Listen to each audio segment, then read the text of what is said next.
آئیے تو میں آپ حضرات کے سامنے بلا کسی تعارف کے، کیونکہ تعارف شیخ خود فرمائیں گے اپنا، بے باک مقرر، بے مثال مقرر، خطیب ذیشان فضیلت الشیخ جناب عظیم الدین رضوی صاحب حفظہ اللہ، آپ کا موضوع ہے محبت رسول کیوں اور کیسے۔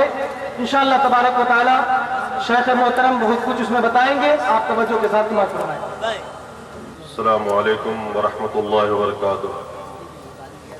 ان الحمد للہ نحمده ونستعینه ونستغفره ونؤمن به ونتوکل علیہ ونعوذ باللہ من شرور انفسنا ومن سیئات اعمالنا من يهده الله فلا مضل له ومن يضلل فلا هادي له واشهد ان لا اله الا الله وحده لا شريك له واشهد ان محمدا عبده ورسوله اما بعد فان خير الحديث كتاب الله وخير الهدي هدي محمد صلى الله تعالى عليه وسلم وشر الامور محدثاتها وكل محدثة بدعة وكل بدعة ضلالة وكل ضلالة في النار۔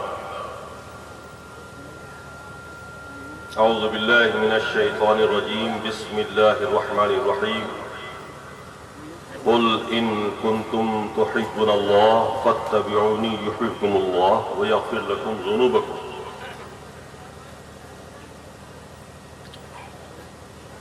وعن انس رضی اللہ تعالی عنہ قال قال رسول اللہ صلی اللہ تعالی علیہ وسلم یا بنی ان قدرت ان تصبح وتمسی وليس في قلبك غش لأحد فافعل وذلك من سنتي ومن احب سنتي فقد احبني ومن احبني كان معي في الجنة۔ متفق علیہ۔ وعن انس رضی اللہ تعالی عنہ قال قال رسول اللہ صلی اللہ تعالی علیہ وسلم لا يؤمن احدكم حتى اكون احب اليه من والده وولده والناس اجمعين۔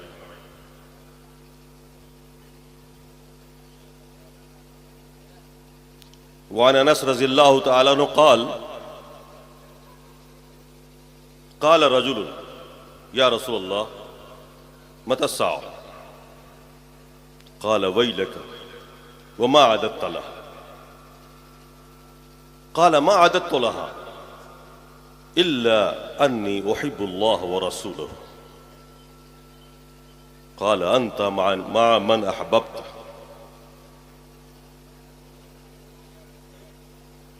تمام تعریف اس رب کائنات کے لیے ہے جس رب نے ہمیں اور آپ کو ہدایت سے نوازا۔ اللہ کے بے شمار انعام و اکرامات میں سے سب سے بڑا انعام جو ہم سب لوگوں پر ہے وہ یہ کہ اس رب نے ہمیں اور آپ کو قرآن و سنت پر چلنے کی توفیق عطا فرمائی۔ بیش بہا درود نبی کریم علیہ الصلوۃ والتسلیم اور آپ کے تمام آل و اصحاب پر جن کے توسط سے یہ دین ہم اور آپ تک پہنچا۔ سامعین کرام، بہت اختصار کے ساتھ ہم بات کر رہے ہیں اور آپ کے سامنے گفتگو رکھیں گے اپنی۔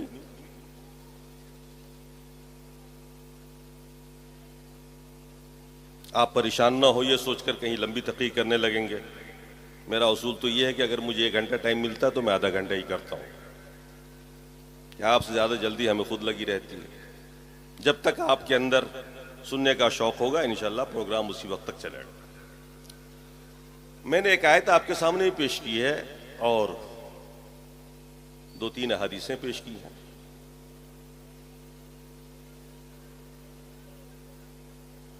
سب سے پہلے آئیے ہم ان کے تراجم سنیں، مفہوم کو سنیں۔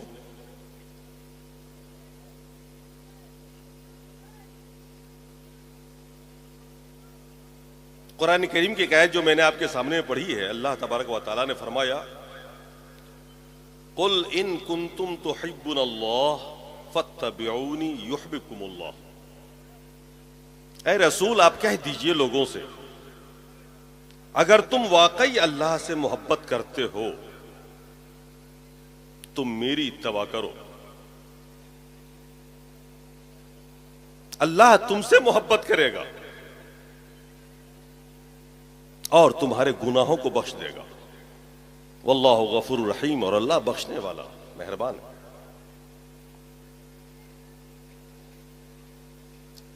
ذرا آپ اس آیت پہ غور کریے، اللہ نے فرمایا اپنے رسول کو مخاطب کر کے کہ اے رسول آپ کہیے ان کنتم تحبون اللہ، اگر تم واقعی اللہ سے محبت کرتے ہو تو اس کی علامت یہ ہے کہ تم میری اتباع کرو، رسول کی۔ سب سے پہلی چیز، ہم انسانوں کے دلوں میں آج کل اللہ سے محبت نہیں، ہمیں مال سے محبت ہے، اولاد سے محبت ہے، سماج سے محبت ہے، لیکن اس خالق سے نہیں جس خالق نے ہمیں پیدا کیا، اس رازق سے نہیں جو روزی دے رہا، اس شافی سے نہیں جو شفا دے رہا۔ یہ عام طور سے میں بات کر رہا ہوں۔ اللہ سے محبت ہونا یہ سب سے بڑی عبادت ہے، اور مومن کی جو ایک انتہائی منزل ہو سکتی ہے، انتہائی بڑی علامت جو ایک مومن کی ہو سکتی ہے، کامل مومن کی، وہ یہ ہے کہ وہ اللہ سے محبت کرے، اور سب سے زیادہ محبت کرے اللہ سے، پھر اس کے بعد ہی کسی سے کرے۔ اللہ سے بڑھ کر کسی سے محبت نہیں ہو سکتی، اس لیے کہ اللہ آپ کا خالق ہے، رازق ہے، اس نے زندگی دی ہے، اس نے پیدا کیا۔ ہم انسانوں کی محبت کی جو منتہا ہے وہ اللہ،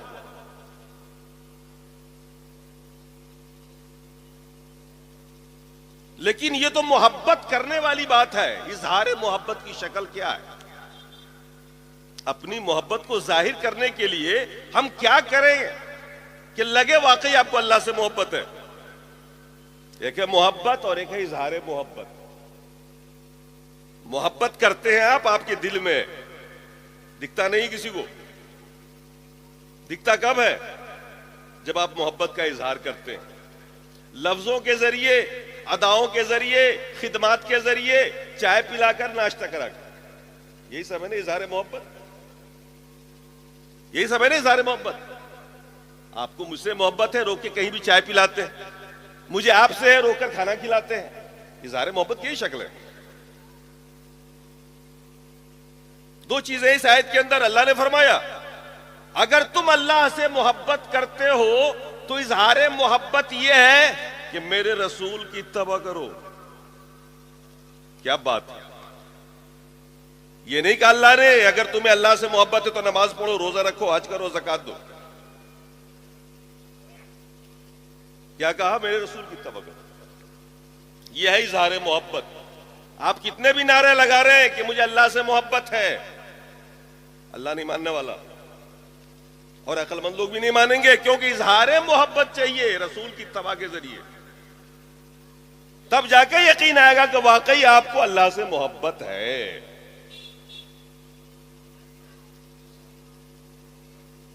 تو محبت اور اظہار محبت کا فرق سمجھتے ہیں آپ؟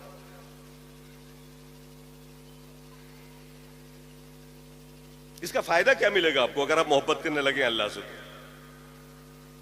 اللہ نے فرمایا یحببکم اللہ، اس کا فائدہ یہ ہوگا کہ اللہ خود تم سے محبت کرے گا۔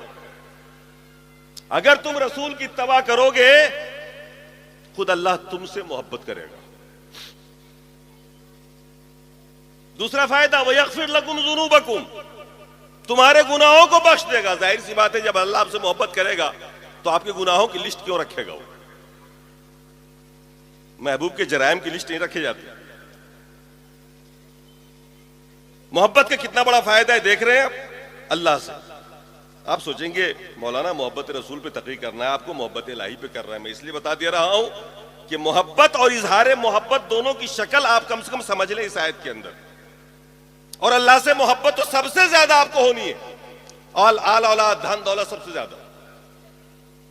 اللہ نے قرآن کے اندر فرمایا وَمِنَ النَّاسِ مَن يَتَّخِذُ مِن دُونِ اللَّهِ أَندَادًا يُحِبُّونَهُمْ كَحُبِّ اللَّهِ، کچھ لوگ ایسے ہیں جو اللہ کا شریک بناتے ہیں، اللہ کا شریک بناتے ہیں، اور پھر اس شریک سے ایسی محبت کرتے ہیں جیسی محبت اللہ سے کی جانی چاہیے۔ مشرکین مکہ کی غلطی کیا تھی کیا وہ اللہ کو نہیں مانتے تھے؟ نہیں مانتے تھے. ارے تو عبداللہ نام کیوں رکھا؟ عبداللہ نام تھا نا، اسلام سے پہلے بھی تو عبداللہ کا نام چلتا تھا نا، اللہ کا بندہ. اللہ کو وہ ایک مانتے تھے. مکے والے یاد رکھ لیں آپ لوگ، مشرکین مکہ اللہ کو ایک مانتے تھے، اللہ کی عبادت کرتے تھے، طواف کرتے تھے، عمرہ کرتے تھے، حج کرتے تھے، قربانی کرتے تھے، سب کرتے تھے. جرم کیا تھا؟ 360 بزرگوں کی تصویر لگا رکھی تھی خانہ کعبہ میں، اور وہ ان سے ایسی محبت کرتے تھے، اتنی زبردست کرتے تھے کہ اتنی محبت اللہ سے نہیں کرتے تھے. دبلا پتلا جانور اللہ کے لیے، موٹا پلا ہوا جانور ان کے لیے.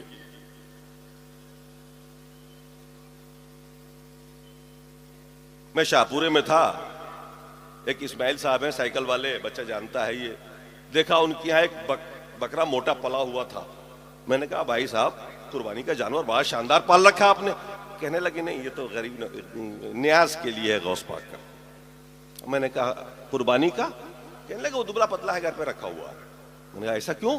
کہنے لگے اللہ تو راضی ہو جاتا ہے نا چھوٹی چھوٹی باتوں سے بھی، تو بزرگ ہے نا ذرا ان کو ڈھنگ سے راضی کرنا پڑتا. یہ میرے ساتھ بیتے ہوئے واقعات. کفار مکہ کیا کرتے تھے؟ سال میں ایک بار قربانی کرتے تھے اللہ کے لیے، اور سال میں 50 بار چڑھاوے چڑھاتے تھے ان بتوں کے لیے. ان سے محبت کرتے تھے، زبردست قسم کی محبت. اور ہم بھی کبھی ایسے ہی لوگوں میں سے تھے کہ اللہ کی یاد تو بہت کم آتی تھی، جب کبھی یاد آتی تھی تو بزرگوں کی ہی آتی تھی، اور برجستگی میں آتی تھی. جیسے برجستگی میں کسی موحد کو اللہ کی یاد آتی ہے، ایسے لوگوں کو جو رات دن انہی کا تصور جما کے بیٹھے رہتے ہیں نا، وہ برجستگی میں ان کی زبان سے وہی نکلتی ہے. طواف کعبہ کے دوران ایک آدمی ذرا پسنے لگا، ہم بھی تھے اس میں شامل، 2009 کی بات ہے، پتہ نہیں کہاں کا تھا، دب گیا. اس وقت بھی اس کی زبان سے نکلا یا غوث المدد. میں نے کہا بھائی اپنی پارٹی کا آدمی ہے، یہاں بھی اللہ کی یاد نہیں ہے اس کو؟ خانہ کعبہ کے طواف کرتا ہوا کہہ رہا ہے یا غوث المدد. تو برجستگی میں آپ جس سے محبت کرتے ہیں انہی کا نام زبان پہ آتا ہے نا. محبت اور اظہار محبت کو سمجھیے آپ. اللہ کیا فرما رہا ہے؟ اللہ سے محبت کرتے ہو، محبت کو سمجھیے آپ. مشرکین مکہ سے اللہ نے فرمایا کچھ لوگ ایسے ہیں جو اللہ کا شریک قرار دے دیتے ہیں، اور پھر اس سے ایسی محبت کرتے ہیں جیسی محبت اللہ سے کی جانی چاہیے. اور پھر وہیں پر مومن کی تعریف کی. اللہ نے فرمایا والذین آمنوا اشد حبا للہ، لیکن جو ایمان والے ہیں وہ شدید محبت اللہ سے کرتے ہیں. تو اللہ سے سب سے زیادہ آپ کی محبت ہو. اور محبت کا اظہار کب ہوگا؟ جب آپ اتباع رسول کریں گے. اگر اتباع رسول نہیں ہے، چاہے 1000 کی اتباع کریے، 1,00,000 کی اتباع کر لیجیے علماء سے لے کے پیرانو پیر تک، لیکن اگر رسول کی اتباع نہیں کریں گے تو اللہ نہیں مانے گا کہ تم اس سے محبت کرتے. نماز پڑھیے لیکن اتباع رسول میں پڑھیے. بغیر اتباع رسول کے نماز کا کوئی فائدہ ہی نہیں ہے. نماز کس نے دے کے بھیجا تھا؟ اللہ نے. کس کو دیا؟ تو طریقہ رسول زیادہ جانتے ہیں یا علماء؟ رسول بتائیں گے نا، دکھایا نا پڑھ کے. تو اب اگر طریقہ رسول کا اختیار نہیں کرتے، آپ کسی اور کا کرتے ہیں، تو کیا وہ رسول کی اتباع ہوئی؟ نہ ہوئی تو کیا وہ عبادت ہوگی؟ نہیں ہوگی نا. ایسی کوئی بھی عبادت قابل قبول نہیں ہے جو رسول کی اتباع میں نہ ہو. حدیث شریف ہے بخاری و مسلم کی، جاء ثلاثۃ رہط الی ازواج نبی صلی اللہ علیہ وسلم یسألون عن عبادتہ. 3 لوگ گاؤں سے چل کر اللہ کے رسول کے پاس آئے، آپ کے ازواج سے سوال کیا، آپ موجود نہیں تھے، رسول اللہ کتنی عبادت کر لیتے 24 گھنٹے میں؟ ام المؤمنین نے بتا دیا اللہ کے رسول رات کو عشاء بعد سو جاتے ہیں، اٹھ کے تہجد پڑھ لیا کرتے ہیں، پھر 5 وقتہ نماز پڑھتے ہیں، دیگر کام کرتے ہیں. اللہ کے رسول کی جو روٹین تھی بتا دیا. وہ تینوں آدمی آپس میں میٹنگ کرنے لگے، کانہم تقالوہا، وہ تینوں سمجھنے لگے تو بہت کم ہے عبادت، وہ تو اللہ کے رسول ہیں، بخشے بخشائے ہیں، آپ تو تھوڑی عبادت کر کے بھی چلے جائیں گے، ہم لوگ کیسے جائیں گے؟ تینوں نے کم سمجھا۔ فقال احدہم، ان میں سے ایک نے کہا اما انا فاصلی اللیل ابدا، تینوں میں سے ایک نے کہا آج کے بعد میں جب تک زندہ رہوں گا رات بھر نماز پڑھوں گا اور سوؤں گا نہیں۔ اور دوسرے نے کہا اما انا فاصوم ابدا ولا افطر، میں ہمیشہ روزے رکھوں گا، نوافل روزے، جب تک زندہ رہوں گا کبھی چھوڑوں گا نہیں۔ اور تیسرے نے کہا اما انا فلا تزوج، میں شادی ہی نہیں کروں گا، رات دن لگا رہوں گا عبادت میں ہی، رات کو نوافل پڑھوں گا، دن کو تہجد پڑھوں گا۔ میں آپ سے پوچھنا چاہتا ہوں ان کی یہ عبادتیں کیسی ہیں، ان کا یہ عہد کیسا ہے؟ انہوں نے جو طے کیا آپس میں وہ ٹھیک تھا نا؟ رات میں نماز پڑھنا پوری پوری رات کوئی بری بات ہے کیا؟ ہمیشہ روزے رکھنا کوئی بری بات؟ اچھی بات ہے نا؟ شادی نہ کرنا، لگے رہنا عبادت میں ہی کوئی بری بات ہے؟ آپ کا دل کہتا ہوگا کہ نہیں بہت اچھا تھا، بہت اچھی بات ہے۔ اللہ کے رسول باہر نکلے، پوچھا انتم قلتم کذا و کذا، یہ تم ہی تینوں تھے جو ایسی ایسی باتیں کر رہے تھے ابھی؟ کہا یا رسول اللہ ہاں ہم ہی لوگ تھے۔ فرمایا واللہ انی لاتقاکم للہ ولا اخشاکم لہ، قسم خدا کی میں تم سے زیادہ اللہ کا ڈر رکھتا ہوں اپنے دل میں اور تقوی رکھتا ہوں، اس کے باوجود رات کو نماز پڑھتا بھی ہوں، سوتا بھی ہوں، روزے رکھتا بھی ہوں، نوافل نہیں بھی رکھتا ہوں، شادی بھی کرتا ہوں۔ اور لاسٹ میں فرمایا وَذَلِكَ مِن سُنَّتِي، سنو یہی میری سنت ہے، یہی میرا طریقہ ہے۔ فَمَن رَغِبَ عَن سُنَّتِي فَلَيْسَ مِنِّي، جو میری سنت سے ہٹا وہ مجھ میں سے نہیں۔ معلوم ہوا کہ منمانی جو عبادتیں ہوتی ہیں اپنے اسٹائل کی، اتباع رسول کے بغیر، وہ عبادت نہیں اللہ کے ہیں۔ محبت اور اظہار محبت کا فرق سمجھیے اور اس پر انعام دیکھ لیجیے، مغفرت کا وعدہ، محبوبیت کا وعدہ، یہ کتنا بڑا مقام ہے جو کہ انسان کو مل جائے۔ اب آئیے اللہ کے رسول سے محبت کرنے کے لیے کچھ حدیثیں ہم سنائیں۔ آپ قرآن کی آیتیں بھی ہیں، بات لمبی نہ ہو اس لیے میں نے پڑھا نہیں اس کو۔ حضرت انس رضی اللہ تعالیٰ عنہ کی ایک روایت ہے بخاری شریف اور مسلم شریف کے اندر، اللہ کے رسول نے فرمایا تم میں سے کوئی شخص اس وقت تک مومن نہیں ہو سکتا جب تک کہ میں اس کی نگاہ میں محبوب نہ ہو جاؤں، اس کے والد، اس کی اولاد اور اس کے تمام کائنات سے زیادہ۔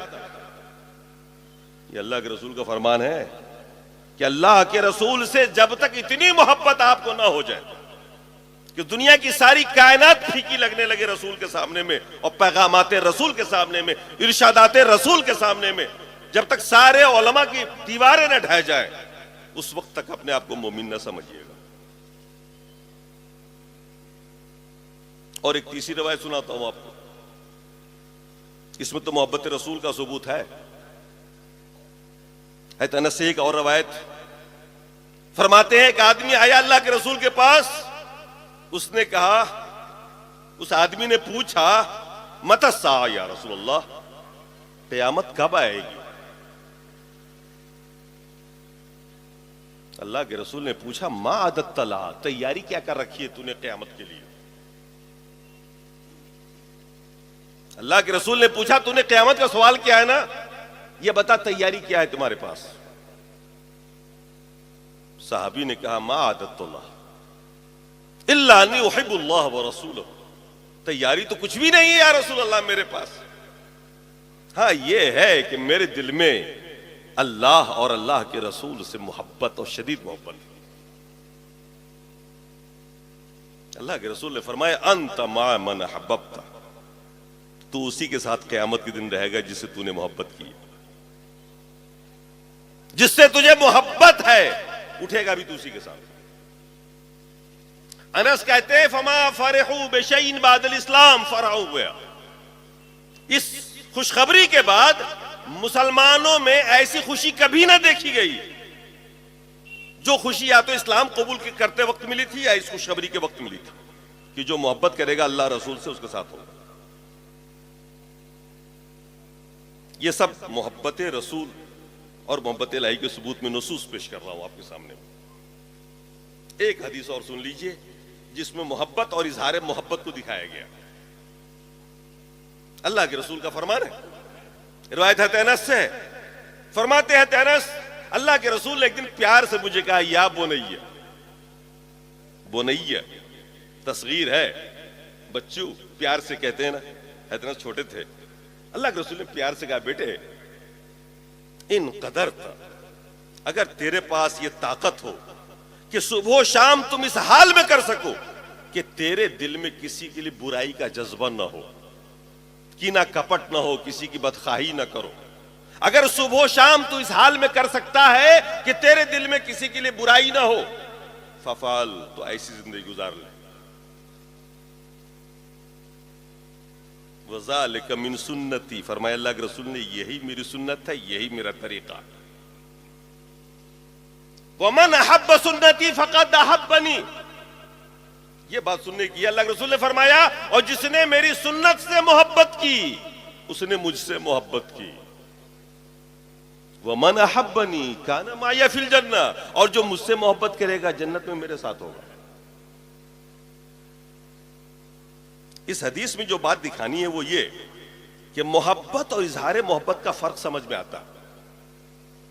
اللہ کے رسول نے فرمایا من احب سنتی, جس نے میری سنت سے محبت کی. سنت سے محبت کا مطلب اتباع سنت ہے, نعرہ لگانا نہیں ہے.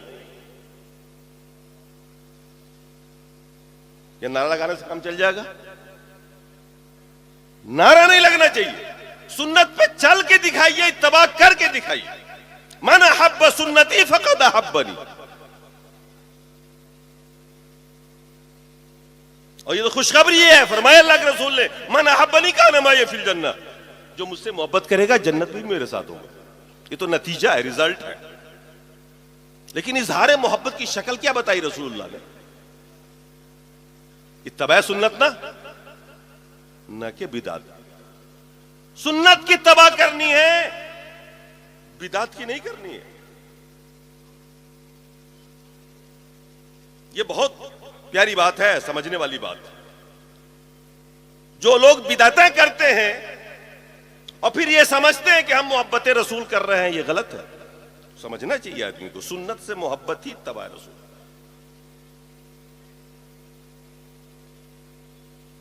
مشکات شریف میں پڑھا رہا تھا,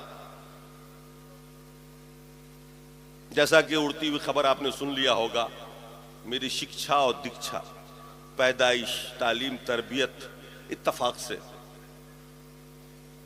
بریلیت میں ہی ہوئی ہے. اشرفیہ سے تعلیم پائی میں نے, بریلی سے فارغ ہوا میں.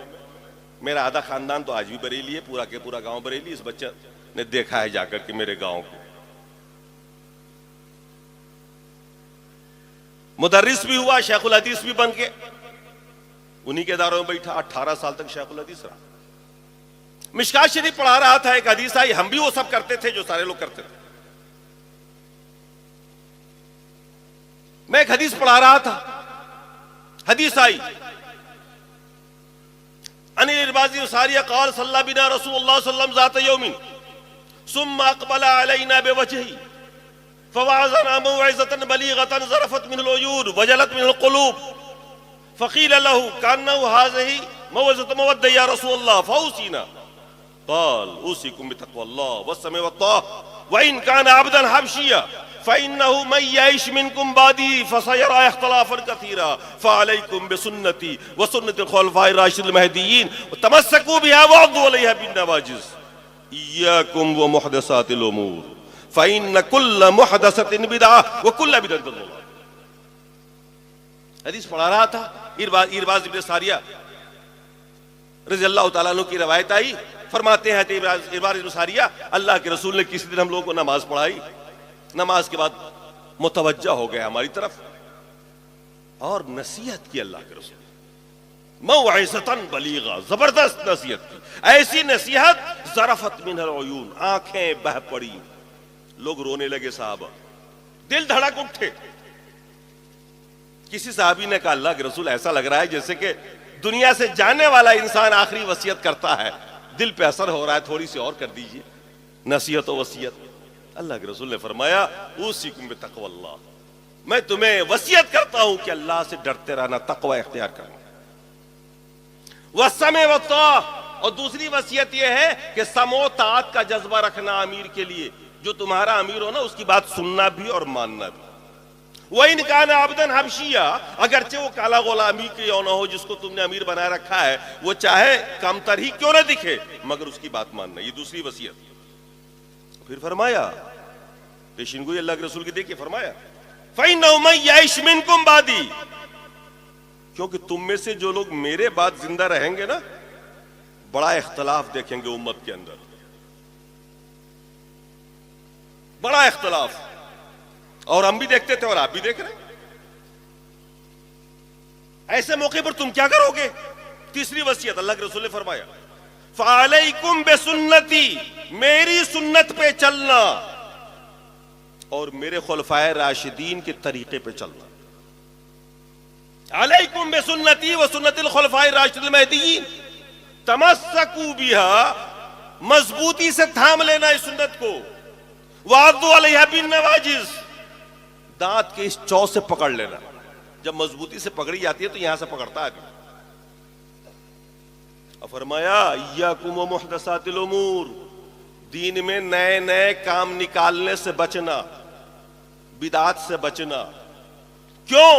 اس لیے کہ ہر بدعت گمراہی ہے، فإن کل بدعۃ ضلالہ، ہر بدعت گمراہی ہے۔ اور دوسری روایت میں ہے کہ ہر گمراہی جہنم میں لے کے جائے گی۔ جیسے یہ حدیث میرے سامنے آئی میں نے بچپنے سے پڑھ رکھا تھا، بدعت کی تو بہت ساری قسمیں، بدعت حسنہ بھی ہوتی ہے، سیئہ بھی ہوتی ہے، واجبہ جو ہماری کتابوں میں لکھا ہوا، اور باقی جتنی بھی ہم بدعتیں کرتے تھے اس کو حسنہ کا نام دیتے تھے۔ یہ بدعت حسنہ ہے، بزرگوں سے یہی چلتا چلا آ رہا تھا۔ دیکھیے محبت ہماری کس قسم کی تھی رسول سے، میں دکھانا چاہ رہا ہوں آپ کو۔ ساری بدعتیں کرتے تھے اور عاشق رسول خود کو کہتے تھے، اب باقی سارے لوگوں کو گستاخ رسول کہتے تھے۔ یہ عجیب حالت تھی۔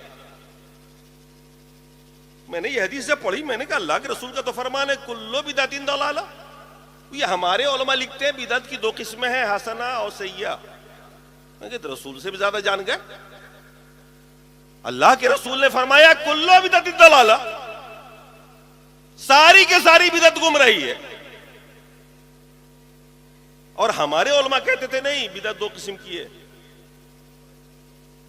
اب میں چکر میں پڑ گیا، اتباع کس کی کروں؟ محبت تو رسول سے ہے، اظہار محبت کیسے ہوگی؟ رسول کو مانے یا علماء کو مانے؟ سوچئے کس کو مانے ہم؟ اگر واقعی محبت رسول ہے تو ہم کس کو مانے؟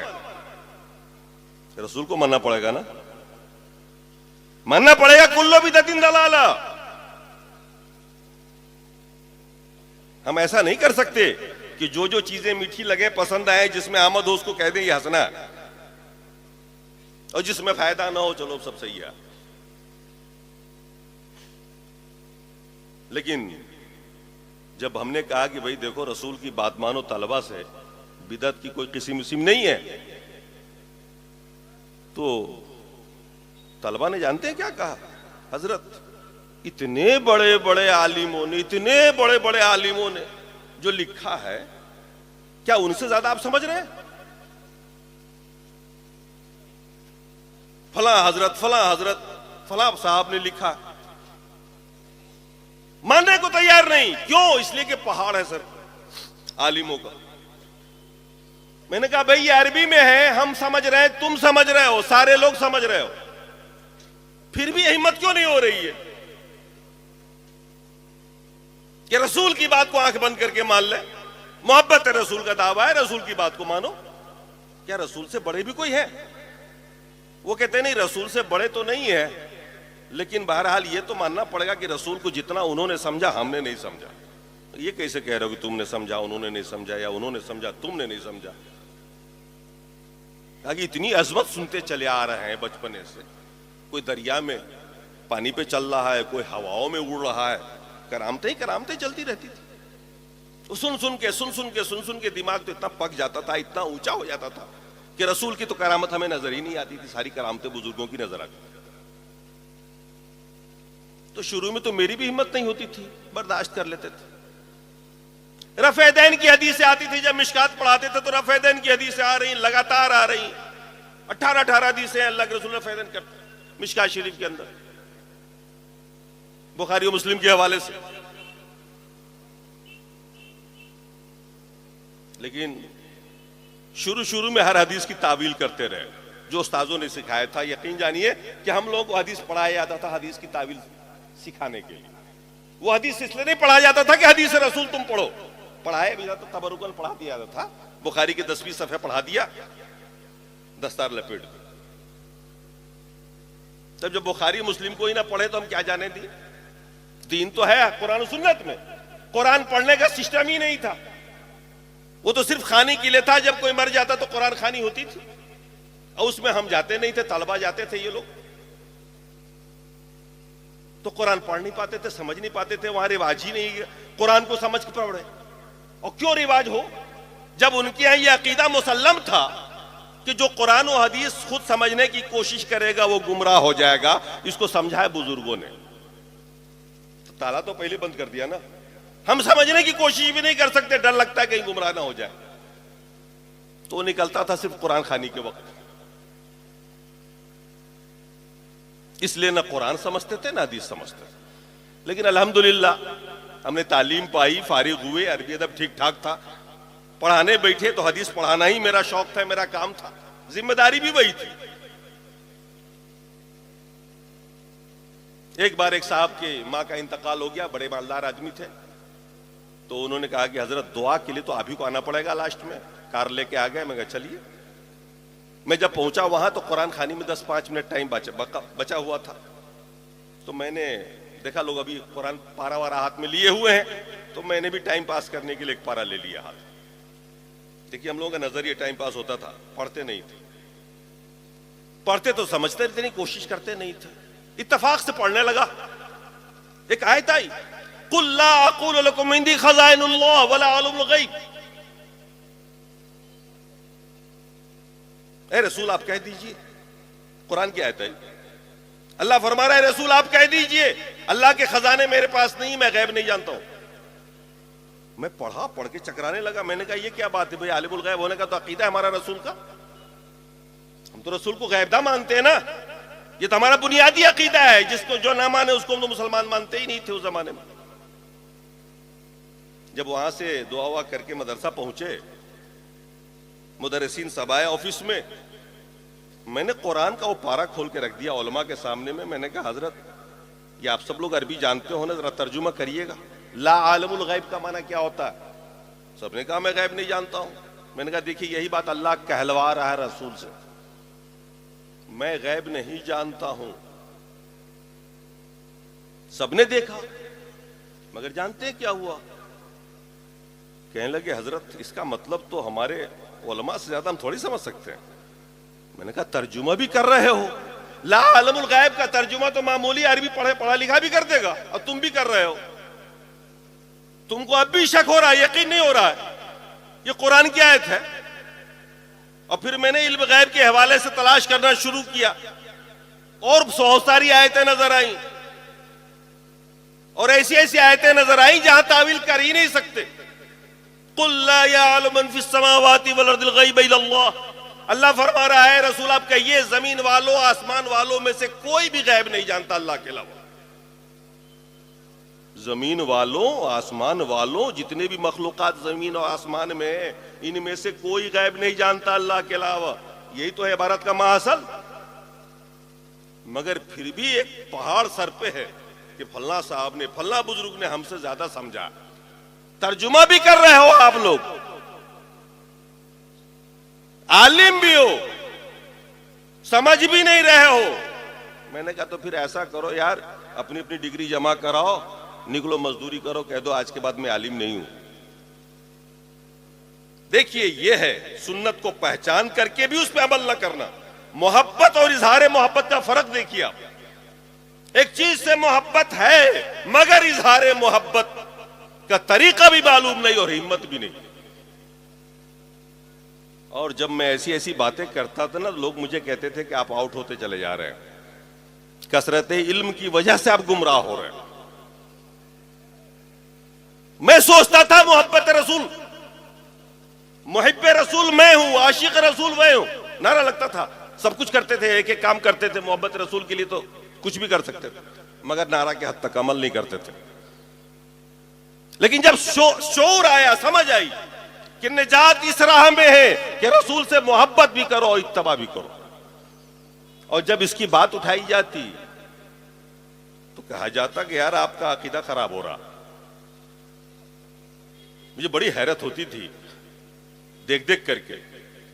جب پڑھاتا تھا تو کچھ اور ملتا تھا اور عمل میں دیکھتا تھا تو کچھ اور ملتا تھا.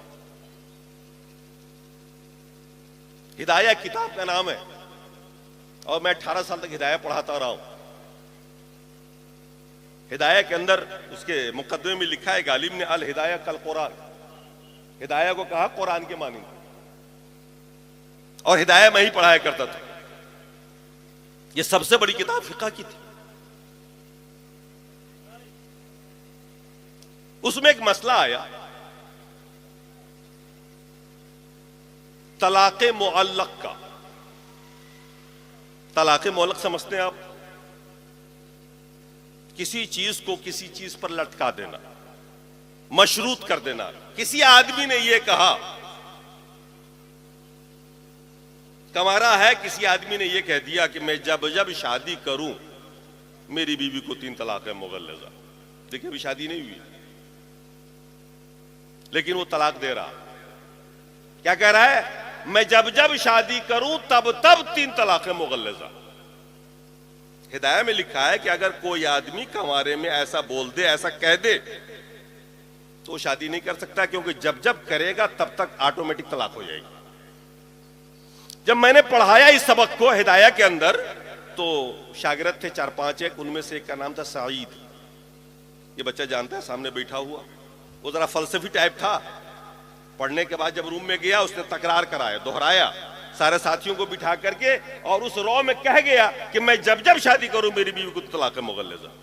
ساتھیوں نے کہہ دیا کیا بول گئے تم، اب تیری تو شادی نہیں ہو سکتی، ابھی پڑھ کے آئے تم نے دہرا بھی دیا اپنی طرف کر کے. ہم لوگ جب پڑھاتے رہے تو کہتے تھے زید نے کہا، عمر نے کہا، بکر نے کہا، اپنے اوپر نہیں لیا کرتے تھے.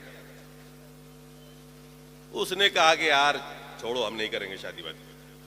بات آئی گئی ہو گئی، مگر آپ جانتے ہیں کہ شادی کے بغیر بھی کوئی رہ سکتا ہے کیا؟ نماز کے بغیر جی سکتا ہے، روزے کے بغیر جی سکتا ہے، دین پر چلے بغیر رہ سکتا ہے، شادی کے بغیر تصور ہی نہیں کہ آدمی زندہ رہ لے، جیسے سب سے بڑا فرض. بہرحال 2-3 سال کے بعد اب جب اس نے شادی کرنا چاہی تو ساتھیوں نے یاد دلایا کہ تیرے منہ سے نکلا ہوا وہ جملہ، چونکہ ہم لوگ حنفی تھے، ہدایہ پڑھتے پڑھاتے تھے، فتویٰ بھی اسی پہ دیا جاتا تھا، الہدایہ کل قرآن بھی وہی تھا. مسئلہ مسائل قرآن و حدیث میں دیکھتے نہیں تھے، اس کرتے تھے. وہ پھنس گیا، کہا شادی کرنا تو پہلے فتویٰ تو منگا لے علماء سے. وہ میرے پاس آیا، بھگا وہ حضرت، یہ تو بڑی غلطی ہو گئی، میرے منہ سے ایسے ایسے نکل گیا 3 سال پہلے، اب کیا ہوگا؟ تو ایک چیز میں بڑا مشہور تھا میں کہ گنجائش میں بہت نکالا کرتا تھا. تو میں نے کہا ایسا ہے کہ نکل جائے گی گنجائش. عادت ہماری بھی وہی تھی جب اس طبقے میں تھے. تو میں نے کہا 1 کلو مٹھائی لیا. وہ بھی بڑا کنجوس تھا، اس نے کہا کہ نہیں مٹھائی تو نہیں کھلاؤں گا.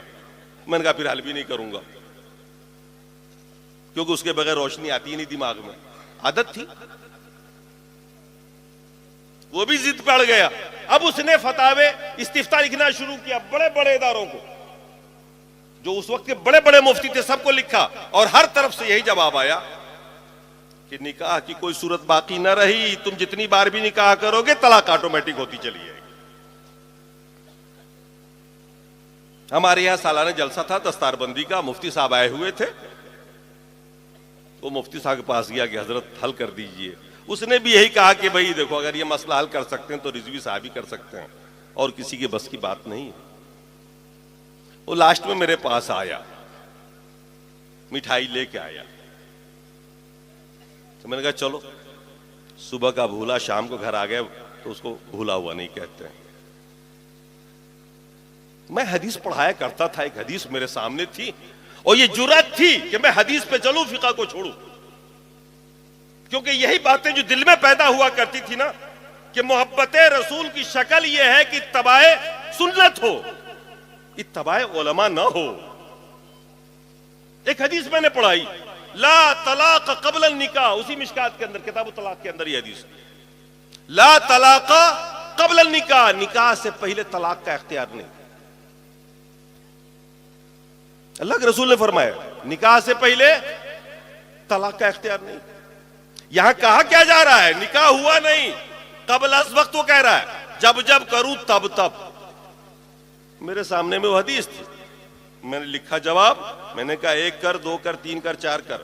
ہے کوئی میں کہلال تو کھڑا ہو جائے میرے سامنے میں, کہہ دے میں اس حدیث کو نہیں مانتا ہوں, میں کہہ دوں گا تمہارے فقہ کو نہیں مانتا. تو فتویٰ لگا دے گا اپنے قبیلے میں, مگر اللہ اس کے رسول کے سامنے میرے کوئی فتویٰ نہیں لگ سکتا. میں تو حدیث کا انکار کر کے دکھا دے. محبت رسول کے دعویٰ کرنے والوں,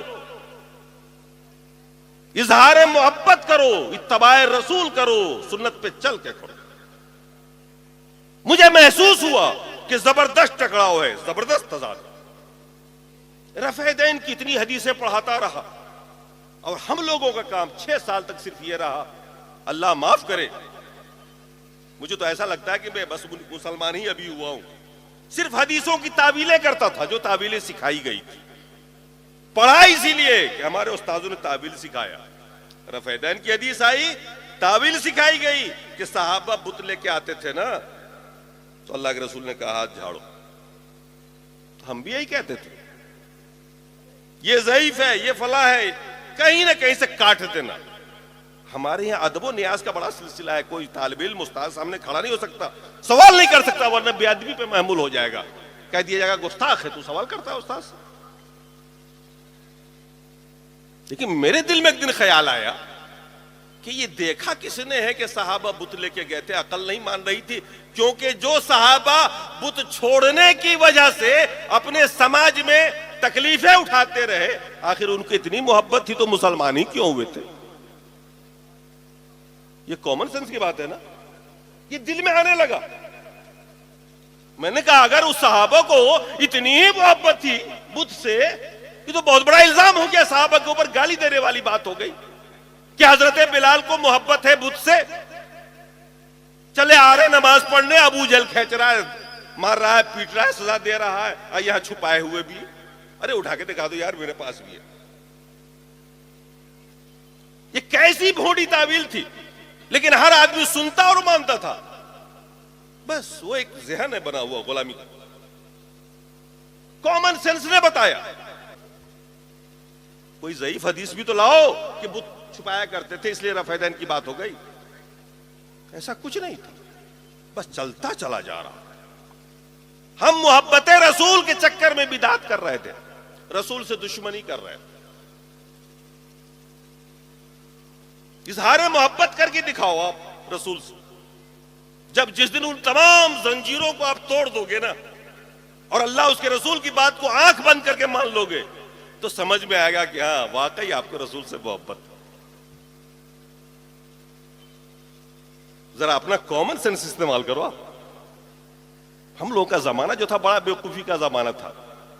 ہمارے ایک استاذ ہیں ابھی زندہ ہیں, بہت بزرگ ہیں, تو ان کی کرامتیں ہم لوگوں سے بیان کرا کرتے تھے. اتنے بزرگ ہیں, اتنے بڑے بزرگ ہیں, کبھی نوٹ کو ہاتھ نہیں لگایا انہوں نے, کیونکہ نوٹ میں تصویر ہوتی ہے. ہم لوگ بھی دیکھتے تھے جب کوئی دیتا نذرانہ وذرانہ تو جیب بڑھا دیتے تھے, اس میں رکھ دو, ہاتھ نہیں لگاتے تھے, اور اس کو ہم لوگ بیان کرتے تھے. وہ تو جب اللہ نے ہدایت دی نا تو دماغ میں آیا کہ یار نکالتا کون تھا پھر, بتائیے. یہ ایک دم چھوٹی سی بات تھی نا, یہ اس وقت بھی سمجھ سکتے تھے, سوچ سکتے تھے, مگر سوچا ہی نہیں, کیونکہ تقلید ایک ایسی زنجیر ہے, ایک ایسی غلامی ہے کہ آدمی کی عقل ہی چھین لیتا, سوچ نہیں سکتا ہے. ہدایت دینے کے بعد دماغ میں آئی بات کہ ہم یہ بیان کرتے تھے, ہزاروں بار بیان کیا ہوگا کہ اس جیب میں دوسرے لوگ رکھ رہے ہیں, چھو نہیں رہے تقویٰ کی وجہ سے, آخر نکالنے والا کون ہوتا تھا؟ کوئی رات کی تنہائی میں تو خود ہی نکالتے ہوں گے نا. اس وقت کیا ہوا, تو ظاہر سامنے کی بات سمجھ میں نہیں آتی ہے، حدیث سامنے ہے، ہدایت بغل میں ہے، دونوں میں ٹکراؤ ہو رہا ہے. یہ کچھ کہہ رہی ہے حدیث، ہدایت کچھ کہہ رہا ہے. یہاں رفعین ضروری ہے، اس کے بغیر نماز نہیں ہو رہی ہے، وہاں رفعین نہیں ہے. مگر پھر بھی آدمی کو سمجھ نہیں ہے کہ رسول سے بڑھ کر بھی کوئی ہو سکتا ہے کیا؟ آپ کو رسول کی اتباع کے لیے قرآن میں کہا گیا یا بزرگوں کے لیے کہا گیا؟ بتائیے. ارے مومن کو بزرگوں کی اتباع کرنے کے لیے کہا گیا یا بزرگوں کی؟ نبی کریم کی اتباع کرنے کے لیے کہا گیا. اتبعوا ما انزل الیکم من ربکم ولا تتبعوا من دونه اولیاء. اگر اب بھی یقین نہ ہونا تو سورہ اعراف کی آیت نمبر 3 یا 4 دیکھ لینا جا کر. اللہ نے فرمایا ہم سب کو مخاطب کر کے اتبعوا ما انزل الیکم، اسی کی اتباع کرو جو تم پر نازل کی گئی ہے، اور اس کے علاوہ ولیوں کی اتباع مت کرنا. یہ بھی اللہ کہہ رہا، میں نہیں کہہ رہا ہوں. وَلَا تَتَّبِعُوا مِن دُونِهِ اولیاء.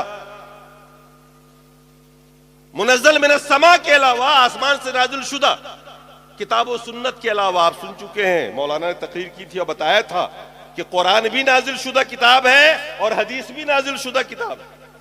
یہ دونوں نزول ہے اوپر سے، یہ نہیں کہ حدیث نیچے تیار ہو گئی. اللہ کے رسول کو جو اللہ بتاتا تھا نا، اللہ کے رسول وہی بتایا کرتے تھے. اللہ کے رسول اپنی مرضی سے نہیں کہا کرتے تھے، بلکہ وہی کہتے تھے جو اللہ چاہتا تھا. تو آپ کو سمجھنا چاہیے اس چیز کو کہ اگر آپ واقعی رسول سے محبت کرتے ہیں تو اظہار محبت کی شکل یہ ہے کہ آپ اتباع رسول کریے. اور چاہے کتنے بڑے عالم کا پہاڑ آپ کے سامنے میں کھڑا ہو جائے، اگر آپ اس سے محبت کرتے ہیں، رسول کو چھوڑ دیتے ہیں، تعویلیں کرتے ہیں. افسوسناک بات یہ ہے کہ ہم سارے مقلدوں کی زندگی جو گزرتی ہے نا، وہ حدیث پہ قینچی چلاتے ہوئے گزرتی ہے. جب بھی تعویل کریں گے حدیث کی کریں گے، جب بھی تعویل کریں گے آیت کی کریں گے. کس کو بچانے کے لیے؟ اپنے علماء یا پیروں کو بچانے کے لیے. کبھی یہ نہ ہوا کہ ان کی تعویل کریں، کہہ دیں ان سے بھی غلطی ہو سکتی ہے.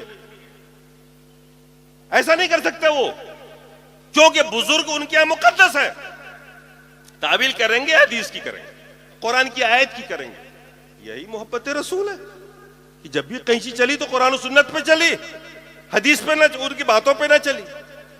یہ عجیب بات ہے کہ آپ دیکھیں گے ان کی زندگی میں یہ ہمارے ساتھ ہوتا رہتا تھا، اور ہم تو تجربہ کیے ہوئے لوگ ہیں ان میں سے. یہی بات مجھے میرے دل میں آیا کرتی تھی کہ یہ کیسی زندگی ہے یہ، کہ ایک طرف تو محبت رسول کے دعوے دار ہیں ہم، لیکن جب بھی ہم تعویلیں کرتے ہیں تو رسول کی باتوں کو بھی جھٹلاتے ٹھکراتے ہیں. اپنے ائمہ اور اپنے بزرگوں کو نہیں چھوڑ سکتے. یہ رسول کی اتباع کے نام پر کس کس کی ہم اتباع کر رہے ہیں؟ کیا یہ چیز ہمیں نجات دے دے گی؟ کیا اس سے ہم کامیاب ہو سکتے ہیں؟ عجیب زندگی تھی کشمکش کی. حدیث پڑھا رہے تھے، ایک دن حدیث آئی. ایک دن کیا آئی بلکہ بار بار حدیث پڑھاتے تھے، یہ حدیث آتی رہتی تھی. من صلی صلاۃ ولم یقرأ فیہا بأم القرآن فہی خداج خداج خداج.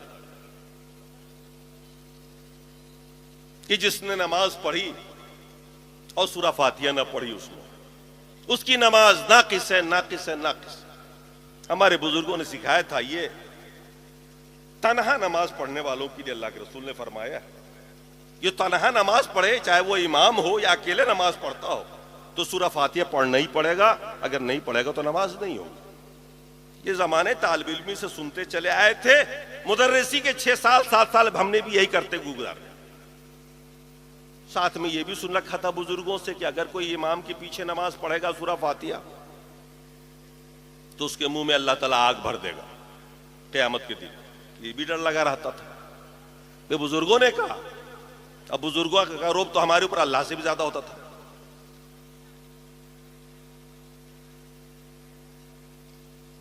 ہم تھے یہاں جس شہر میں اس شہر میں تو کوئی اہل حدیث نہیں تھا، بغل میں ایک شہر ہے وہاں کچھ اہل حدیث تھے.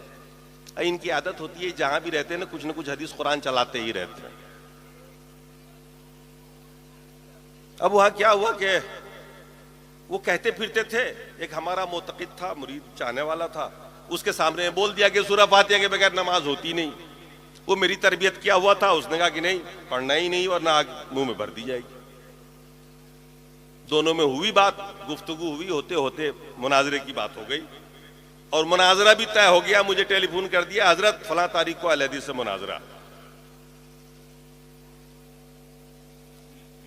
کیا ہوا کہ جب ہمارے ساتھیوں نے طے کر لیا تو میں نے کہا چلو ٹھیک ہے کر لیں گے مناظرہ، کوئی ایسی بات نہیں. تاریخ پر پہنچ گئے، علماء اہل حدیث بیٹھے ہوئے تھے. میں نے کھڑا کیا مجمع کے سامنے میں کہ اہل حدیث عالم کو میں نے کہا پڑھیے آپ، قرآن میں اللہ نے فرمایا اذا قرئ القرآن فاستمعوا له وانصتوا لعلکم ترحمون. انہوں نے پڑھا، میں نے کہا ترجمہ کریے آپ. اللہ فرما رہا ہے کہ جب قرآن پڑھا جائے تو خاموشی سے سنو اور چپ رہو، ہو سکتا ہے اللہ تمہارے پر رحم کر دے. میں نے کہا مولانا اب آپ چپ رہیے، خاموش رہیے، عوام فیصلہ کر لے گی. میں نے کہا بھائیو اللہ فرما رہا ہے، مولانا کی زبان سے تم نے سن لیا، اللہ فرما رہا ہے قرآن پڑھا جائے خاموش رہو، چپ کے سنو، اور یہ کہہ رہے ہیں کہ سورہ فاتحہ پیچھے پڑھو. اب تک ہم یہ جانتے تھے کہ یہ لوگ رسول کو نہیں مانتے، آج معلوم ہوا یہ اللہ کو بھی نہیں مانتے. لوگ اپنے تھے، تالی بج گئی، مناظرہ ختم ہو گیا. انہوں نے بہت کہا صاحب حدیث دیکھیے نا، یہ بخاری ہے، یہ مسلم ہے، یہ. میں نے کہا اب حدیث دیکھ کے کیا ہوگا، جب قرآن آ گیا تو سامنے تو حدیث کی کیا حیثیت رہ گئی. بات ختم ہو گئی. کچھ دنوں کے بعد پڑھاتے پڑھاتے ایک حدیث آئی میرے سامنے میں، عبادہ ابن صامت رضی اللہ تعالیٰ عنہ کی. فجر کی نماز اللہ کے رسول پڑھا رہے ہیں، صحابی پیچھے ہیں، عبادہ ابن صامت بھی پیچھے کھڑے ہیں. اس دن عبادہ ابن صامت رضی اللہ تعالیٰ عنہ نے اللہ کے رسول کے ساتھ ساتھ سورہ فاتحہ بھی پڑھی اور سورت بھی ملا دی. ایکسٹرا سورت جو ہوتی ہے نا سورہ فاتحہ کے علاوہ وہ بھی پڑھ. اللہ کے رسول نے سلام پھیرنے کے بعد پوچھا تم نے سے کس نے قرات کی ابھی میرے پیچھے؟ انہوں نے کہا نا یا رسول اللہ میں نے کی. اللہ کے رسول نے فرمایا لا تقرؤ الا بام القرآن فانه لا صلاة لمن لم يقرأ بها. سورہ فاتحہ کے علاوہ کچھ مت پڑھا کرو، کیونکہ جو سورہ فاتحہ نہیں پڑھے گا اس کی نماز نہیں ہوگی. اب میں چکر میں پڑ گیا، فجر کا ٹائم ہے، خود اللہ کے رسول امامت کر رہے ہیں، صحابی نماز پڑھ رہے ہیں، پیچھے میں ایک صحابی نے سورہ فاتحہ بھی پڑھ دی اور سورت بھی ملائی ایکسٹرا. اللہ کے رسول نے کس سے منع کیا؟ ایکسٹرا قرات. کہا نا لا تقرؤ. قرات کا اطلاق یہاں کس پہ ہو رہا ہے؟ فاتحہ پہ نہیں ہو رہا ہے بلکہ ایکسٹرا سورت پہ ہو رہا ہے. فرمایا اللہ کے رسول نے لا تقرؤ الا بام القرآن فانه لا صلاة لمن لم يقرأ بها. کیونکہ اس کی نماز نہیں ہوتی جو سورہ فاتحہ نہیں پڑھتا. میں پریشان ہو گیا. میں نے کہا ابھی چند دنوں پہلے تو مناظرہ ہی جیت کے آیا ہوں میں، اب یہ حدیث آ گئی میرے سامنے میں، اس کا کیا جواب ہوگا؟ حدیث کا کیا جواب ہوگا بھائی؟ یہ تو اب عملی حدیث آ گئی، اب تو وہ تعویل بھی گئی جس میں ہم کہا کرتے تھے کہ یہ تنہا منفرد نمازی کے لیے ہے، اب تو یہاں جماعت والی بات ہوئی آ گئی. اب میں بے چین ہو گیا، کیونکہ ایک طرف مسئلہ تھا نماز نہ ہونے کا، ایک سنت چھوٹنے کا والا مسئلہ ہوتا، مستحب والا ہوتا تو اس کے تو ہم عادی تھے، لیکن یہاں تو نماز نہ ہونے کا مسئلہ تھا. میں نے سفر کیا، تفسیروں کو اٹھا کے دیکھا، میں نے کہا مسئلہ تفسیر سے ہوگا، اور جب ساری 11 تفاسیر کا مطالعہ کیا تو پتہ چلا کہ یہ آیت تو نماز کی فرضیت سے پہلے کی ہے. اذا قرئ القرآن فاستمعوا له وانصتوا لعلکم ترحمون، یہ آیت تو اس وقت نازل ہوئی تھی جب نماز فرضی نہیں ہوئی تھی. اور یہ اس کا پس منظر یہ ہے کہ جب اللہ کے رسول خانہ کعبہ حدود حرم کے اندر بیٹھ کے قرآن پڑھا کرتے تھے تاکہ لوگ سن کے اسلام کو سمجھیں قبول کریں، تو ابو جہل نے پلاننگ کی, کچھ نوجوان لڑکوں کو کھڑا کیا اور اس نے کہا وَالْغَوْا فِيهِ لَعَلَّكُمْ تَغْلِبُونَ. جب محمد قرآن پڑھے تم لوگ شور مچاتے رہنا تاکہ ان کی آواز باہر نہ جائے, ہو سکتا ہے تم اسی طرح سے غالب آ جاؤ. اس کے جواب میں اللہ نے یہ آیت نازل فرمائی کہ اذا قرئ القرآن فاستمعوا له وانصتوا, جب قرآن پڑھا جائے تو خاموشی سے سنو, چپ رہو, ہو سکتا ہے اللہ تمہارے اوپر بھی رحم کر دے, تیرے دل میں بھی ایمان ڈال دے. آیت کہاں نازل ہوئی؟ فٹ کسی اور پہ ہوا. اب میرے دماغ سے یہ بات آئی سمجھ میں کہ بھئی یہ تو معاملہ ہی کچھ اور ہے, اور واقعی اب تک جو نماز پڑھے اس کا کوئی حل نہیں. پھر میں نے لگے ہاتھوں, ہمت میری بھی نہیں کام کرتی تھی کہ بھئی اتنے بڑے مسئلے میں ہم ہاتھ ڈالیں, کیونکہ ہمارے ائمہ سے لے کے بڑے بڑے بزرگ عالم جتنے بھی تھے وہ یہی کہتے آ رہے تھے آگ بھر دی جائے گی منہ میں. تو میں نے کچھ علماء کو جمع کیا, ٹاپر علماء کو, ان کے سامنے میں رکھا. میں نے کہا حضرت سب سے پہلے تو یہ حدیث دیکھیے آپ, اور یہ بتائیے کہ حدیث ہے کہ نہیں ہے, اگر ہے تو ضعیف ہے تو وہی بتا دیجیے. سب نے دیکھا, سب نے کہا بالکل ٹھیک حدیث ہے, ذوب بھی نہیں اس کے اندر کہیں سے. میں نے کہا پھر سورہ فاتحہ کے بغیر نماز نہیں ہوتی, ہمارا آپ کا مسئلہ ہے سورہ فاتحہ پڑھنا ہی نہیں, ہمارے امام کا مسئلہ ہے, کیا کریے گا؟ کہنے لگے دیکھیے یہ بڑے بڑے مسائل ہیں. پہلے تو انہوں نے کوشش کی کہ ہدایہ میں دیے گئے دلائل آزمائے میرے سامنے. میں نے کہا 18 سال سے پڑھا رہا ہوں, ہدایہ میرے سے زیادہ آپ نہیں جانتے ہیں. ایک ایک دلیل کو میں نے کاٹ دیا. میں نے کہا سیدھی سی بات بتائیے, حدیث غلط ہے یا آیت کا مطلب بیان کریے. شان نزول میں نے بیان کر دیا, دکھا دیا. دنگ رہ گئے, وہ پریشان ہو گئے. ایک تو مفتی تھے, ایک شیخ الحدیث تھے, لاسٹ میں مدنی ایک عالم تھے, اس میں کہنے لگے میں تو چپ کے پڑھتا ہوں. اور دوسرا والا کہہ رہا کہ صاحب میں مقلد ہوں, مجبوری یہ ہے کہ میں ایسا کہہ نہیں سکتا. میں نے کہا یار تو کہا ہے کوئی اتنی دیر سے پریشان کیا, سیدھے سیدھے بول دیتے. یہاں کوئی اہل حدیث تھوڑی بیٹھا ہوا تھا, اپن تینوں ہی تھے. میں نے کہا یہاں نماز ہو ہی نہیں رہی کسی کی, اور آپ کہہ رہے ہیں کہ ایسا ہو جائے گا ویسا ہو جائے گا, کتنا بڑا مسئلہ ہے. میں نے کہا یقین جانیے جب سے میں نے اس حدیث کو پڑھایا ہے, جب سے میری حالت خراب ہو رہی. آپ کو چنتا ہی نہیں. کہنے لگے عوام میں بڑا اختلاف ہے, اگر اس اختلاف کو بھی لایا جائے سامنے, لوگوں سے کہا جائے کہ سورہ فاتحہ کے بغیر نماز نہیں ہوتی, تو ایک اور اختلاف پیدا ہو جائے. میں نے چٹکیلے میں نے کہا مولانا ایک نسخہ بتاتا ہوں, ایسا اتحاد ہوگا ہندوستان کے مسلمانوں میں جتنا بڑا اتحاد ہندوستان نے کبھی دیکھا ہی نہیں ہوگا. کہنے لگے کیا؟ میں نے کہا کہ دونوں مفتی ہیں, آپ بھی ہیں اور میں بھی ہوں. آپ اس پارٹی کے ہیں, میں اس پارٹی کے ہوں. دونوں مل کے ایک فتویٰ لکھ دیتے ہیں, ہندوستان کے مسلمانوں پر سے نماز کی فرضیت ساقط کی جا رہی, ختم کی جا رہی. کہنے لگی کیا پاگل پن کی بات آپ کر رہے ہیں, نماز ہی ختم کر دیں گے. میں نے کہا 90% تو مسلمان ویسے ہی نماز نہیں پڑھتا اس ہندوستان میں. یہی حال ہے نا بھئی, 90% تو مسلمان نماز پڑھتا ہی نہیں, 10% پڑھتا, وہ بھی سورہ فاتحہ کے بغیر پڑھتا. میں نے کہا یہ اہل حدیث ہیں ہی کتنے. تو میں نے کہا اس طریقے سے نماز اس کی بھی نہیں ہوتی, یا 9% جو پڑھتا اس کی بھی نہیں ہوتی. جب ساقط ہو جائے گی نا, دونوں ایک ہو جائیں گے, دونوں گلے ملیں گے کہ آؤ بھائی ایک بوجھ سیٹ ہے, بے نمازی ہونے کا تانا بھی ختم. میں پوچھتا ہوں آپ سے, اتباع رسول کیسے ہوگا؟ سورہ فاتحہ پڑھ کے یا بغیر سورہ فاتحہ پڑھ کے؟ اللہ کے رسول نے جو نماز دی ہے آپ کو, اس نماز میں سورہ فاتحہ پڑھنا ہے کہ نہیں پڑھنا ہے؟ کیا کہا؟ من صلی صلاۃً, جس نے کوئی نماز پڑھی, جماعت کی ہو, تنہا ہو, فرض نماز ہو, نفل نماز ہو, جنازہ ہو, کوئی بھی نماز پڑھو گے سورہ فاتحہ نہ پڑھو گے نہیں ہوگی. اور ایک حدیث تو اور بڑی زبردست ہے, جس میں حضرت ابو ہریرہ اس حدیث کو بیان کرتے ہیں, روایت کرتے ہیں. ایک تابعی نے ان سے پوچھا, انا نکون وراء الامام, ہم امام کے پیچھے بھی تو ہوتے ہیں کبھی کبھی, تو کیا کریں؟ ابو ہریرہ نے فرمایا اقرا بہا فی نفسک, دل میں پڑھ لیا کرو. کن کا فتویٰ ہے یہ؟ کون بول رہے ہیں یہ؟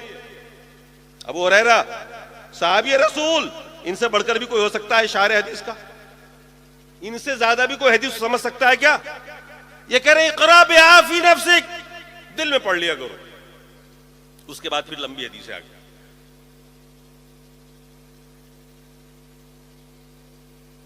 میں آپ سے پوچھنا چاہتا ہوں رسول سے محبت کرتے ہیں یا نہیں؟ آپ کرتے ہیں؟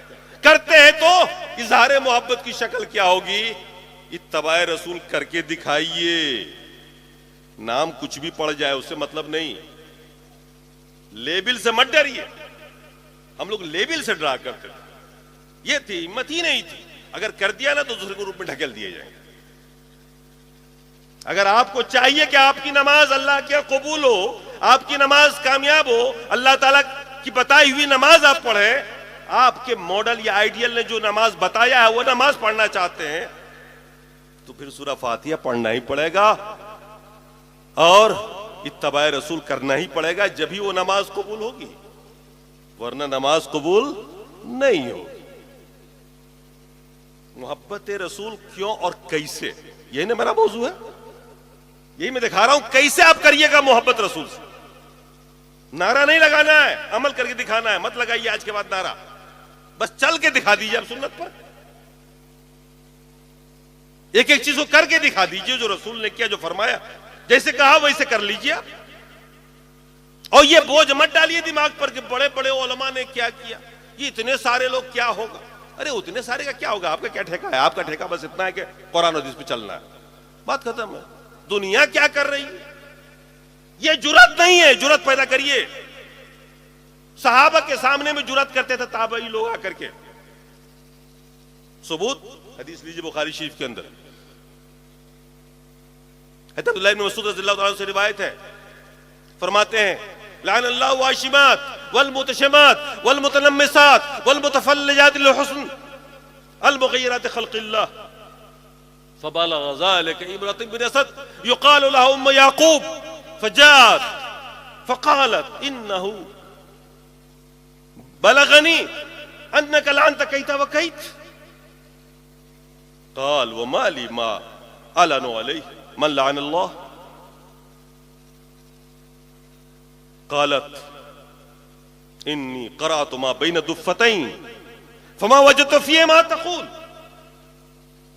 قال لو كنت قرأتی لقد وجدتی اما قرأتی ما تقوم الرسول فخذوه وما نهاكم عنه فانتهوا قالت بلا قال انه نهان.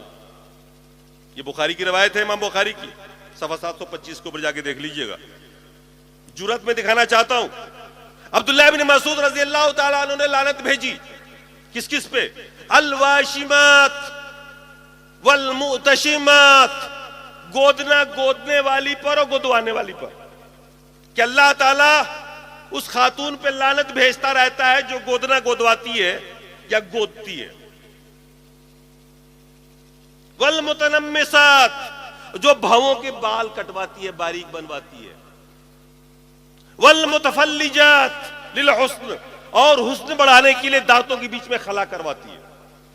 یہ اس زمانے میں حسن کا معیار ہوا کرتا تھا کہ عورتیں گودنا گودواتی تھی, خوبصورتی کے لیے بال کو باریک کیا کرتی تھیں اور دانتوں میں خلا کیا کرتی تھی. عبداللہ بن مسعود نے فرمایا کہ اللہ تعالیٰ لعنت بھیجتا ان پر جو اللہ کی تخلیق کردہ چیزوں کے اندر بگاڑ پیدا کرتی ہے حسن کے لیے. آج کا بھی زمانہ چل رہا ہے نا, ماڈرنائز, اس میں بھی ہو رہا ہے نا. اس میں بھی حسن کو بڑھانے کے لیے کیا کیا ہوتا ہوگا. یہ جو بیوٹی پارلر وغیرہ ہوتے ہیں, سنا ہے میں نے, بال آج بھی سنا ہے کہ باریک کی جاتی ہیں. معلومات ہے آپ کی؟ بہت بہت شکریہ. کہہ رہا تھا میں یہ کہ جو اس زمانے میں تھا وہ آج بھی ہے.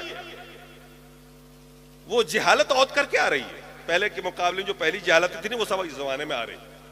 بعد الاسلام غریبا وسيعود كما بدا, اللہ کے رسول نے فرمایا اسلام شروع ہوا اجنبیت میں, پھر وہی زمانہ آئے گا جیسا شروع ہوا. اللہ کے رسول کے صحابی عبداللہ بن مسعود نے لعنت بھیجی ان 4 قسم کی عورتوں پر. یہ خبر پہنچی قبیلہ بنو اسد کے خاتون کے پاس. کسی نے جا کے بتا دیا کہ آج صحابی رسول عبداللہ بن مسعود رضی اللہ تعالیٰ عنہ نے ایسی ایسی عورتوں پہ لعنت بھیج دیا. فجات, دیکھیں وہ خاتون چل کے آ رہی, وہ صحابیہ نہیں ہے, غیر صحابیہ ہیں, تابعی ہیں, وہ چل کے آ رہی ہیں. آنے کے بعد اس نے کہا صحابی رسول سے انہو بلغنی، مجھے یہ خبر ملی ہے کہ آپ ایسی ایسی عورتوں پہ لعنت بھیجتے ہیں. دیکھیے صحابی کے سامنے میں جرأت. میں یہ بتانا چاہ رہا آپ کو، صحابی سے بھی سوال کرنے کی ضرورت ہے. ہم لوگوں کو ہمت نہ تھی استاد سے پوچھ لیں کہ حضرت کیوں ایسا ہو رہا. اگر پوچھتے تو بے ادبی. کوئی صاحب نے اگر کچھ کہہ دیا، بزرگ نے، عالم نے آنکھ بند کر کے مان لیا پھلا حضرت نے کہا ہے. ارے کیوں کہا ہے بھائی؟ کہاں سے کہا ہے؟ دلیل تو لو، دلیل تلاش کرو نا. کوئی مولوی سنا رہا، کچھ بھی سنا دے جا رہا. عوام چپ چاپ، دلچسپی نہیں ہے، تحقیق نہیں کرتے. وہ تحقیق نہ کرنے کے چکر میں آدمی گمراہ ہو جاتا. ہمارے علماء کہتے ہیں نا کہ جن کو کچھ پوچھنا ہو، سوچ پوچھ کرنا ہو تو آؤ، میں ہوں صبح تک. وہاں پوچھ لو تو بے ادبی ہو جاتی. اور اسی کی وجہ سے جہالت پھیلتی چلی جا رہی. آپ کو رسول کی اتباع کرنی ہے. جو عالم کہے اس کو کہیے، ثبوت. دیکھیے ایک معمولی خاتون آ رہی ہے اور صحابہ سے استفسار کر رہی ہیں، جواب طلب کر رہی ہیں. مجھے خبر ملی ہے کہ آپ ایسی ایسی عورتوں پہ لعنت بھیجتے ہیں. کیا جواب دیا عبداللہ ابن مسعود نے؟ وما لی لعن علیہ، ہم کیوں لعنت نے بھیجے اس پر جس پہ اللہ نے لعنت بھیجی؟ کیوں لعنت نے بھیجے جس پہ اللہ نے بھیجی ہے؟ خاتون کیا کہتی ہیں؟ لقد کنت قرات ما بین الدفتین، دو دفتیوں کے درمیان جو پورا قرآن ہے نا، میں نے اس کو A to Z پڑھا ہے. ما وجدت فیہ، لیکن اس میں یہ بات نہیں جو آپ کہہ رہے ہیں. قربان جائیے، خواتین کا مطالعہ اس زمانے میں ایسا ہوتا تھا کہ پورا پورا قرآن سمجھ کے پڑھ لیا کرتی تھی. آج ہم مردوں میں نہیں. کہاں پہنچے ہم لوگ؟ اور اس پر بھی ہم لوگ دھونس دیتے ہیں خواتین کے اوپر. آج بھی خواتین چاہیں تو ایسا کر سکتی ہیں، پڑھ سکتی ہیں، سمجھ سکتی ہیں. ان کے پاس ٹائم ہے، وہ گھر میں بیٹھتی ہیں. اور مجبوری تو آپ کے پاس بھی کچھ نہیں ہے نا. ان کے پاس تو کچھ مجبوریاں بھی ہیں، کچھ دن نہیں پڑھ سکتی. آپ کے پاس تو ویسی بھی مجبوری نہیں ہے کہ آپ نہیں پڑھ سکتے. یہاں تو پورا کے پورا مہینے غائب ہو جاتا ہے آپ کا مجبوری میں. کیوں نہیں پڑھتے؟ سمجھنا چاہیے. روز ایک صفائی پڑھ لیجئے، ایک رکوع پڑھیے، سمجھ کے پڑھیے نا. اللہ نے کیا کہا ہے؟ وہ ایک کھلا خط ہے قرآن آپ کے لیے. خاتون کہتی ہیں میں نے پورا قرآن پڑھا ہے جو دو دفتیوں کے درمیان ہے، اب پایا نہیں میں نے اس میں جو آپ کہہ رہے ہیں. صحابی رسول ناراض نہیں ہوئے، گستاخ نہیں کہا، بے ادب نہیں کہا. کیا پیارا سا جواب دیا. فرمایا ان کنت قراتی لقد وجدتی، اگر تو سمجھ کے پڑھتی نا تو پال لیتی ہے قرآن میں ہی، تیری سمجھ میں نہیں آیا. پھر فرمایا کیا تو نے وہ آیت پڑھی ہے؟ اللہ نے فرمایا قرآن کے اندر کہ رسول تمہیں جو دیں وہ لے لو.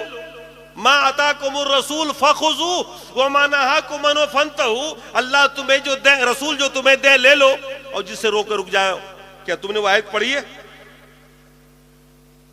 خاتون نے کہا ہاں یہ آیت تو ہے، یہ قرآن کی آیت تو ہے.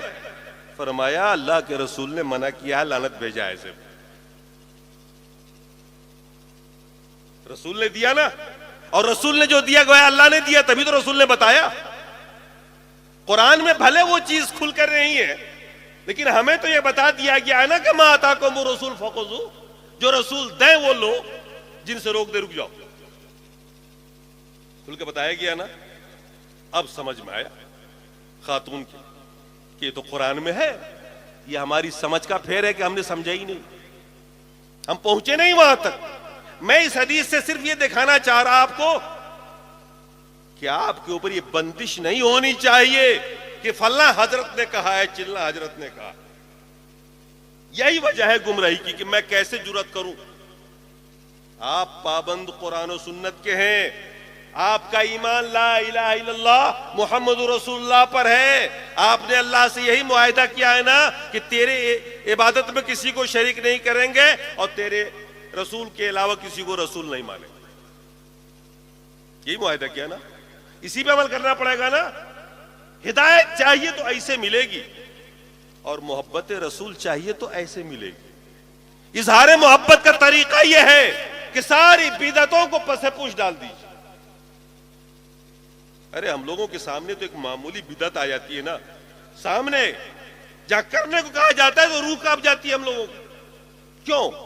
معمولی بات پر. اللہ کے رسول نے فرمایا ان اللہ لا يقبل لصاحب بدعۃ صوما ولا صلاۃ ولا صدقۃ ولا حجۃ ولا عمرۃ ولا صرفا ولا عدلا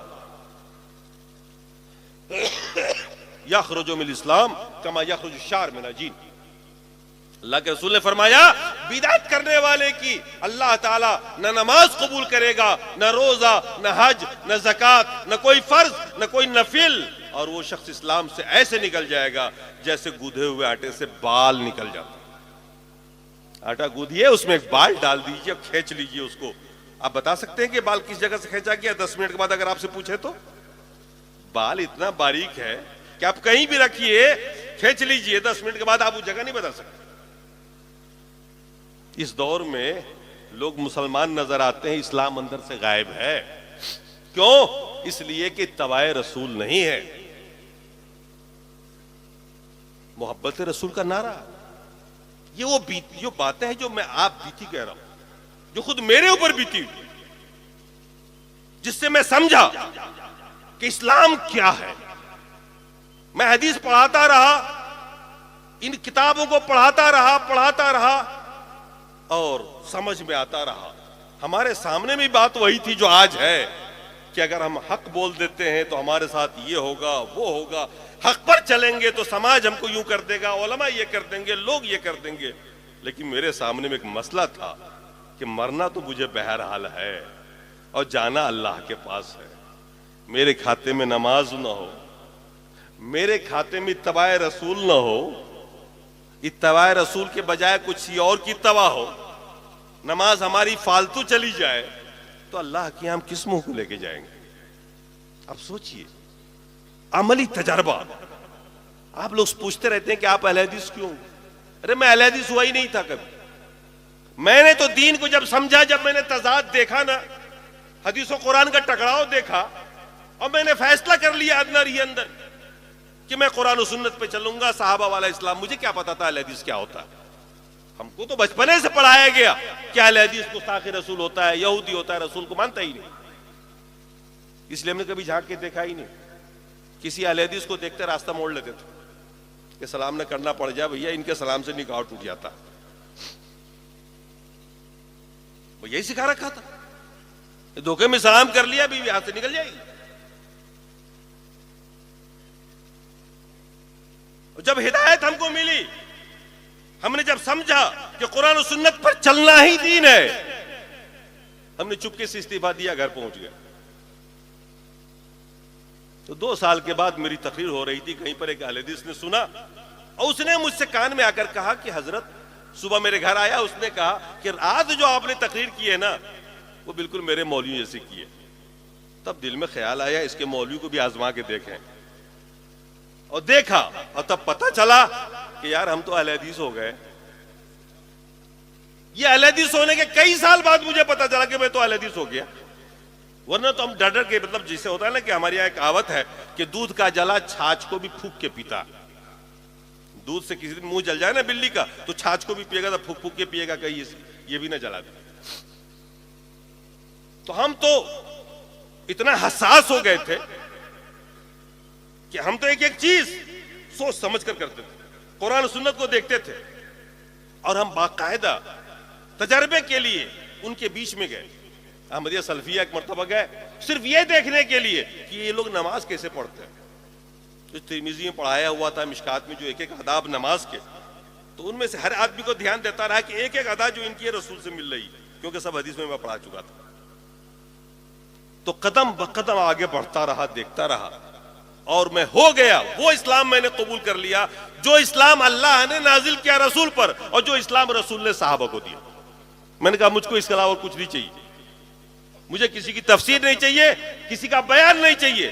اور آج الحمدللہ میں اپنا ہر مسئلہ قرآن و سنت سے ہی حل کرتا ہوں. حالانکہ فقہ کا استاذ رہا, مفتی رہا, رات دن کا کام ہی وہی تھا میرا, تعویلیں کرنا, مسائل کو ادھر سے ادھر کرنا. اللہ نے نجات دی, اور جب معلوم ہو گیا کہ میں اہل حدیث ہو گیا ہوں تو بڑی خوشی ہوئی اس دن.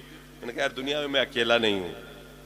اس سے پہلے سب سے زیادہ غم جو تھا مجھے وہ یہ تھا کہ میں اکیلا ہوں, کوئی ساتھی نہیں ہے. مجھے کیا پتا تھا کہ اتنی بڑی جماعت ہر جگہ پر راہ حق پہ چلنے والی جماعت ہے, نجات پانے والی جماعت ہے, قرآن و سنت پر چلنے والی جماعت ہے.